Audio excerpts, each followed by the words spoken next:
You're listening to the Innercoastal Podcast, part of the Destination Marketing Podcast Network. Welcome to the Innercoastal Podcast, where we share the stories, heritage, and hidden gems that make the Lowcountry unforgettable. This is the place to find your Innercoastal. I'm Daquan Mickens, and today we continue our dive into the deep history of our country, and specifically in the Beaufort area, for the 250th anniversary of our country. We'll be exploring the history of one of Beaufort's most iconic historic sites, and the significance that structure played in Beaufort and American history. I have former teacher, professor, and historian John McCardell joining us to enlighten us on the Sheldon Church history. Welcome to the show, John. Great to be with you. Thank you, Daquan. Yeah, we're looking forward to kind of diving in and kind of getting that history of Sheldon Church and what it stood for our area and the larger aspect it played on America. So kind of just before we get into the history of that, could you tell us a little bit about yourself and about you?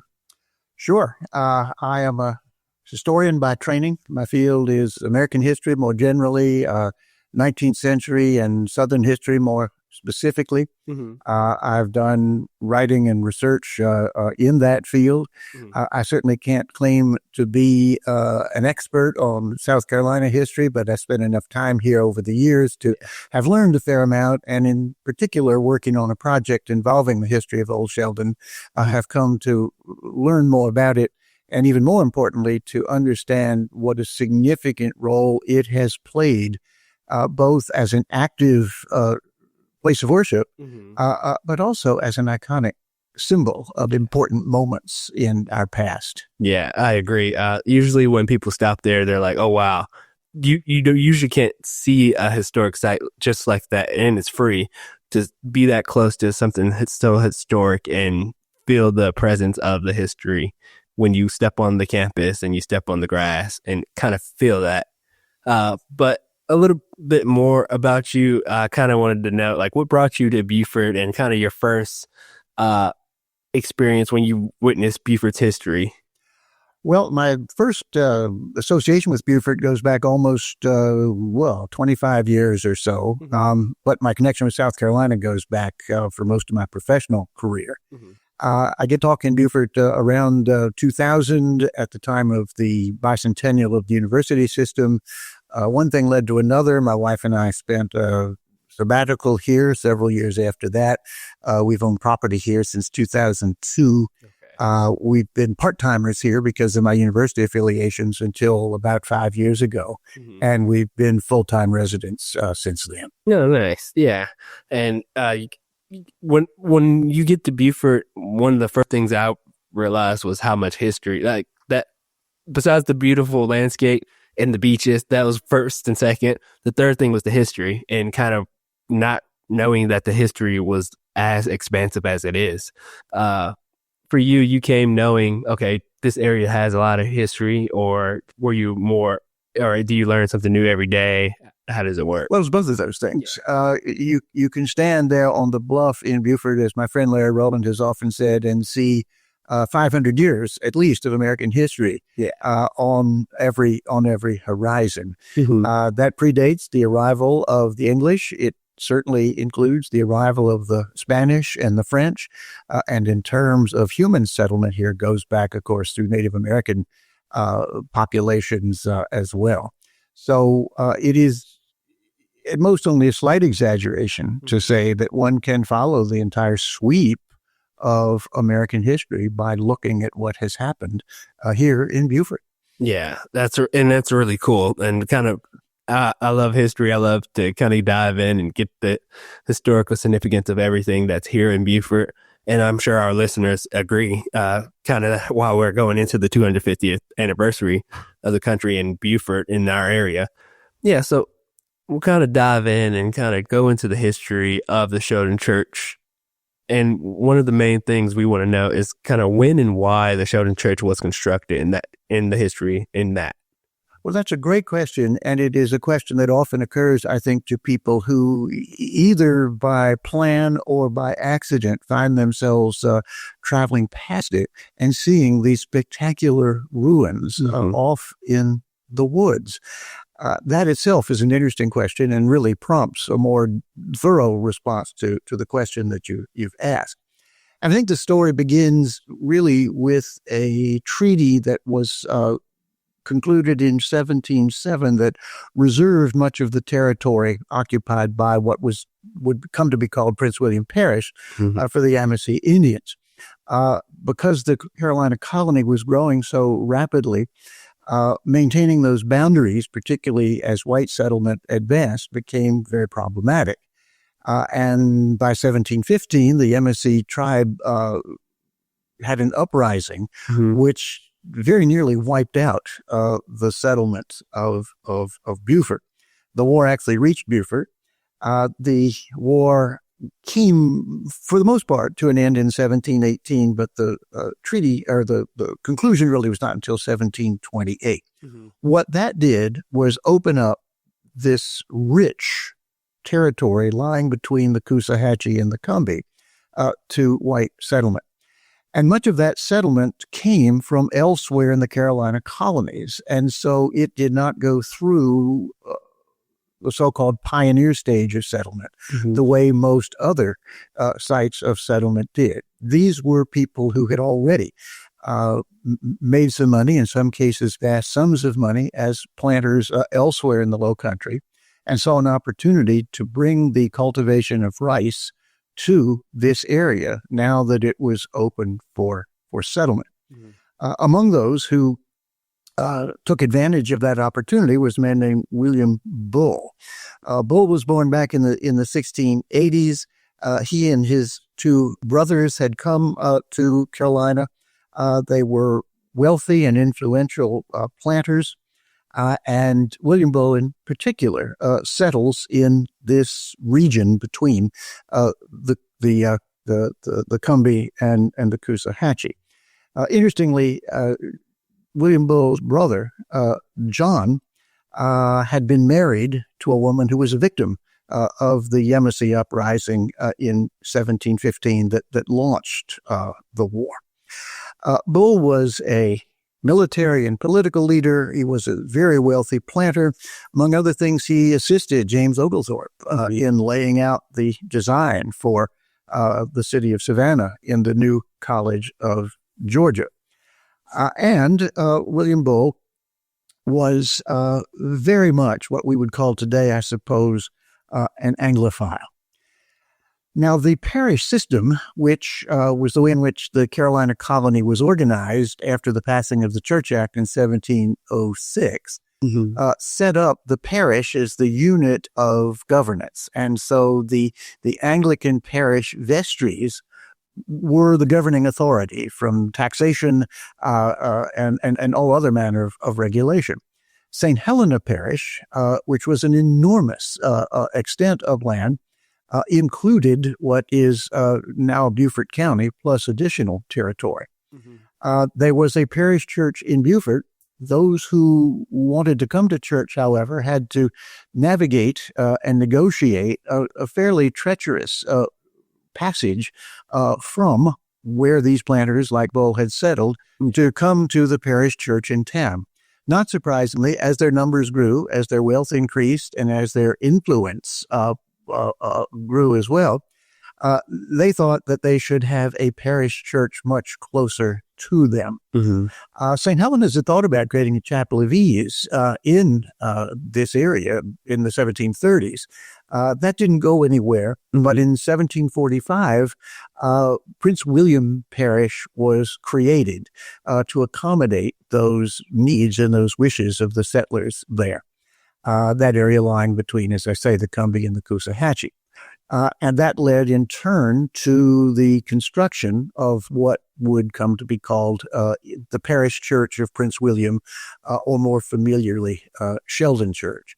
Bull was intimately involved in all of those details. And interestingly, this was the first of 3 subdivisions of St. Helena Parish that would occur before the Revolution. Prince William in 1745, St. Peter's in 1746, and St. Luke's in 1767.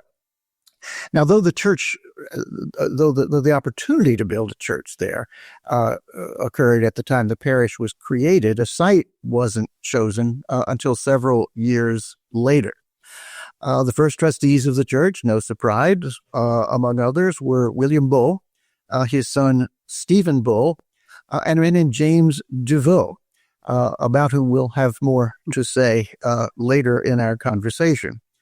The Bulls, members of the planter elite, thoroughly English in their tastes and their bearing, loyal to the crown, lovers of Anglican tradition, envisioned a church building that would be significantly different from what existed even in the city of Charleston. Mm-hmm. The Devots, who were also among the founders of Prince William Parish, were French Protestants, as their name would suggest. They had come to the colony in the 1680s after the revocation of the Edict of Nantes, which had, up until that point, extended tolerance to Protestants. They came to the Carolina colony seeking refuge. They became, for the most part, Anglicans because that was the operating system, which was the established church in the colonies. Mm-hmm. And while the differences in theological terms may seem relatively insignificant to us, the Anglicans and the more Protestants, we should say, there was always some difference in distance between them. Nevertheless, they both agreed that creating a parish church was a good and proper and timely thing to do. Mm-hmm. William Bull did not, however, envision a simple country church. This is where what you see when you drive past the ruins of Sheldon Church can be so striking. It was designed in part by his sons who had spent some time in England studying what was happening in church architecture in the early 18th century and came back with plans to build what historians believe is the first enclosed temple form building in either English or American architecture. The classical revival in architecture begins in all places, in Prince William Parish. This predates Jefferson at the University of Virginia by almost 3/4 of a century. No. These architects are not mere copiers. Mm-hmm. They make choices in design that introduce what is really a novel form anywhere in the colonies. They begin to hold services there in 1748, even though the cornerstone is not dedicated until 1751. The church is built with bricks imported from England on a ship owned by who else? William Bull. The Commons House authorizes then the expenditure of £600 to complete the work. The exterior walls are 3 feet thick. By 1753, they have been completed, and several years later, the church itself is completed and dedicated. Let me read you just a brief description from the time of what this first Roman temple in the entire New World looked like. Yeah, go ahead. It's a quote from an architectural historian. At the east end, a large Venetian window, a single fairly shallow gable roof covers the building. Glazed headers, bricks with narrow side facing outward, mark the year 1751 in large numbers on the exterior of the eastern wall. Next time you go there, look for those. You can still see 1751 spelled out on those bricks. A life-size statue of Prince William, for whom the parish was named, is placed in front of the building. And so it is beautifully constructed. Inside the entrance, and again I'm quoting, a font with large lion's feet supporting it can be found. Traditional box pews, mostly rented by parishioners, provide seating. On the south wall near the Bull family pew was, of course, the Bull family coat of arms in bronze. The pulpit freestanding so that the preacher could be heard by all. And then a letter written by a latter-day Bull descendant adds that the walls were finished with burnt oyster shell. Candles to light the room were placed upon small marble shelves fixed to the walls. The chancel window was immense. taking up nearly all the east end of the church. It's described in a 1761 letter as neatly built in the Doric order, situated 60 miles from Charlestown, and it is consecrated, as I mentioned, in 1757. In its construction, in its embellishment, in its forms, in every way. It is arguably the most beautiful, most, I'm going to hesitate to use this word, but I think it's true, extravagantly outfitted and furnished church, possibly anywhere in the English colonies, and certainly in the Carolina colony. William Bull doesn't live to see the completion of it. He dies 2 years before its consecration. But William Bull doesn't live to see its completion, unfortunately, because it isn't consecrated until 1757. He dies in 1755. Mm-hmm. He's buried in a place of honor beneath the chancel of Prince William Church. And according to his obituary, the church is esteemed, and I quote from the South Carolina Gazette, the most elegant and completest country church in America. Yeah, that's a lot. I really love the information because it's in detail, and for that church to be pretty much inspiration from English and brought over to like in this location at Beaufort in the South, being the first architectural aspect like that here in the American colonies is incredible. Like as far as like you said, the rural location, for it to be remote to where the Bulls were, and then picking a closer location to them. That's pretty cool to hear the history and how that actually set out. Well, and William Bull gives the land. His plantation is named Sheldon, which is why the church is often referred to as the Sheldon Church rather than Prince William Parish Church. But William Bull's hand is in every stage of the planning and the construction of Sheldon Church, of Prince William Parish Church. Yeah. And do the Bulls have any landmarkers or anything out at Sheldon Church? Well, that story is part of what happens tragically during the Revolution. As I mentioned, William Bull is buried there. Several other members of the Bull family are buried there as well. But the Bull family largely disappears after the Revolution as a result of which side they and their neighbors chose in the course of that conflict. Yeah. And can you talk to us just a little bit about the Revolutionary War in South Carolina and why the British burnt the church down, so closely associated with the church in England, and was it rebuilt? You've put your finger on the most important and most obvious question. How can it be that a church erected by these ardent Anglophiles who were lovers of the Anglican worship tradition and Anglican theology and built this amazing structure, why should it be that the British burned that? Mm-hmm. Well, part of the answer lies to the fact that the British burned several other churches during the Revolution as well. But this one in particular is a real mystery. It's a serious and vexing question to understand why Prince William Church would have succumbed to the British as they were passing through.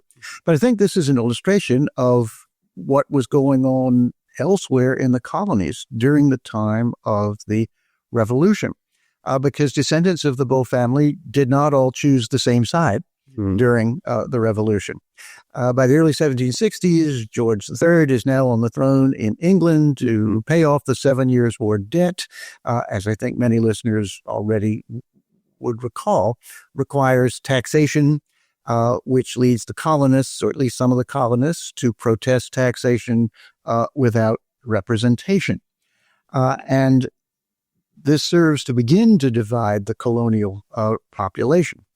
But there's also a generational aspect to this. Many of the older generation, the founding generation at Prince William Parish, including both the DeVoe family and the Bull families, remain steadfastly loyal to the crown. William Bull II serves as lieutenant governor, and he is in a very, very difficult position, trying both to appease the colonists in their protest and to do his job as lieutenant governor, a crown appointee in the colonies. Historians will tell us that he is one of the most adroit politicians anywhere, and if anyone could have kept the colonies as part of the empire, he could have done it. But he doesn't because he's passed over for the governorship in South Carolina in 1775. And according to one historian, he is piqued, Piqued, by being passed over. He retires to his country estate on the Ashley River. And the younger generation in South Carolina and elsewhere in the colonies coming increasingly to favor independence. Now, these include William Bull II's nephews, including Stephen Bull, the man who had, by all accounts, a very, very abrasive personality, had served in the provincial Congress in South Carolina in the mid-1770s, and his revolutionary impulses found what we might call kindred spirits, one of whom was a young man named Andrew Devoe. Andrew Devoe, born in 1758, a young man, so do the math, in the mid-1770s, he's 17 years old, 18 years old. Devoe is a scamp. He had a reputation for what we might call excessive behavior and frequent rowdiness. According to one account, and I'm quoting, considerable imagination and bravado. In every way, Andrew Devoe was an adolescent. Yeah. Stories abound concerning his and his gangs, pranks and tricks and general unruliness. At the outset of the Revolution, he enlists as a patriot in the South Carolina militia under the command of the abrasive and aforementioned Stephen Bull. His father, Devoe Sr., is a strong loyalist. And because of that, he becomes the target of criticism among the younger patriot set, including some of Andrew Devoe's gang. So that after the fall of Savannah to the British in December of 1778, young Andrew Devoe defects. He leaves the patriot side. He joins the Tory side. And whatever simmering dislikes there might have been between the Bulls and Devoes now begin to boil over as Devoe, with his band of local scofflaws, sought vengeance. After the British captured Savannah, they now set their sights on South Carolina. Stephen Bull is promoted to a brigadier generalship, orders a supply of gunpowder to be removed from Beaufort and stored where else? In the Bull family burial vault in Prince William Parish Church. This powder had supposedly been taken from a British ship captured off Tybee Island in 1775. British invasion begins in January of 79 under the command of General Prevost. And alongside these British regulars who are now marching toward Charleston are a group, again, described in the South Carolina Gazette as the most infamous banditti and horse thieves. No surprise. Destruction accompanies the British advance through the parishes. A number of inconsiderate, frolicsome young men. Again, a contemporary description. Andrew Devoe, who probably knew the whereabouts of this stolen gunpowder and who had no use whatsoever for Stephen Bull. Young Andrew Devoe decides that he is going to make a name for himself. No, not the first 18-year-old to think history began on the day he was born, and thinks that he can do something to make a name for himself that will go down to posterity. Supposedly discovers where this gunpowder is hidden and takes that as a sufficient provocation to burn both the Sheldon Church, the Prince William Parish Church, and the Sheldon plantation belonging to the Bulls. They're put to the torch. Now, not the only church, as I mentioned, that was burned by the British. Several others were also destroyed. But this so well built was the Sheldon Church that while much of its interior was destroyed, the walls and the columns survive. Yeah. And that is a testimony to the quality of the construction that was undertaken there. Yeah. That's awesome. That, like you said, that the history still because it was so well built, it still stands the test of time today and can be visited by visitors coming to Beaufort and locals here in the area. I wanted to ask, since this was one of the first architectural churches of this design, how many followed afterwards after seeing this architecture? Well, this became a much more widespread form of architecture. I mentioned the University of Virginia and Jefferson. And so one should argue that the classical revival in American architecture begins in, of all places, Prince William Parish. So there are following a great many other examples, but this is far and away by a long shot, not just the earliest, but the first. Now, keep in mind, what you see when you drive past Old Sheldon today is not the remnant only of what happened after the British had passed through. The church lies in a ruined state until about 1814 or 1815, when a group of residents of Prince William Parish decide they want to rebuild it. And so it is rebuilt, by all accounts, on nowhere near the level of ornamentation that the earlier version had, but the walls are still there, the columns are still there, the essential building is still there. And it makes it to 1865 until it is destroyed again. Now, historians have long disagreed over exactly who was responsible for that. It is clear, first of all, that Sherman did not burn it because it was still an active church yet after Sherman's troops passed through in early 1865. There is pretty convincing evidence that some of the destruction occurred in Sherman's wake by freed slaves who took the place apart, literally, to use its furnishings for themselves. But several pages later in that same account, there is reference to a fire. And so at some point, while Sheldon Church was not clearly burned down, some part of it was burned. So my sense is that what we see today is probably close to what one would have seen back in 1779 after the first fire. And it again is a tribute to the architectural skill and the quality of the workmanship that, in spite of two attempts to destroy it, much of it is still standing. Now, it has not been used as a place of worship since 1865, but the parish of St. Helena is responsible now for its maintenance and holds an annual service there every year in the spring to remind us all of the importance of that building in the history of the church and the history of Beaufort County. But it is otherwise simply a starkly moving, hauntingly beautiful place that has stood the ravages of time and has stories to tell. Yes, I would agree. It's definitely a remarkable sight to see and behold when you do go out there, and when you give so much of the history, and I can vividly see what the original design is, what the design is after the rebuild of the first attempt of burning, and then now seeing what it is now today.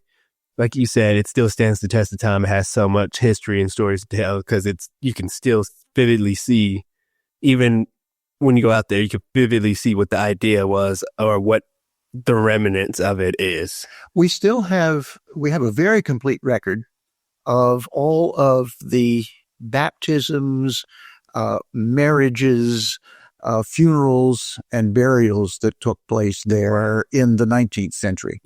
Our knowledge of what happened during the colonial period, partly because that period was shorter, because, keep in mind, 1757 to 1779 is not a really long period of time. And so where there are grave markers, we know who is buried there, but much of that history, I think, remains to be discovered. But even with the documentation that we have, we can pretty confidently say that this was a wealthy community, that the rice planters in Prince William Parish were very wealthy and were strong supporters of the parish church, and that their story is told, or at least in part is told, within those walls. Yeah, I agree. Thank you so much for joining us on this episode. So a special thank you to you. Is there anything else you would like the listeners or anyone else to know about the parish? It is no longer an active parish. Some folks may be wondering about that. It became essentially dormant after the Civil War, though it still from time to time sent delegates to the diocesan conventions and had services in places like McPhersonville nearby. Mm-hmm. But it was officially, I don't know what the right term is, whether, but it became a part of St. Helena's again in the 1970s, and that is why the church from whose parish it was originally carved out, now has come full circle and is now responsible for its maintenance. I will say, just incidentally, that its maintenance and upkeep are now entirely the responsibility of the St. Helena Church, and that support for that maintenance is always welcome. Visitors can discover a way to contribute to that every time they visit the ruins. Oh, wow. Yes. But thank you again, John, for coming on. And that's John McCardell, and he's guiding us through Beaufort's rich and fascinating history that sometimes gets overlooked. Thank you for listening to this episode of the Innercoastal Podcast. Don't forget to follow us on social media at visit_BeaufortSC on Instagram or BeaufortSC on Facebook. Like, subscribe, and leave a review. And share this episode with anyone else who loves history, culture in the Lowcountry. Until next time. This has been another episode of the Innercoastal Podcast, hosted by Daquan Mickens and the team at Visit Beaufort, Port Royal, and the Sea Islands. Produced by Revolt.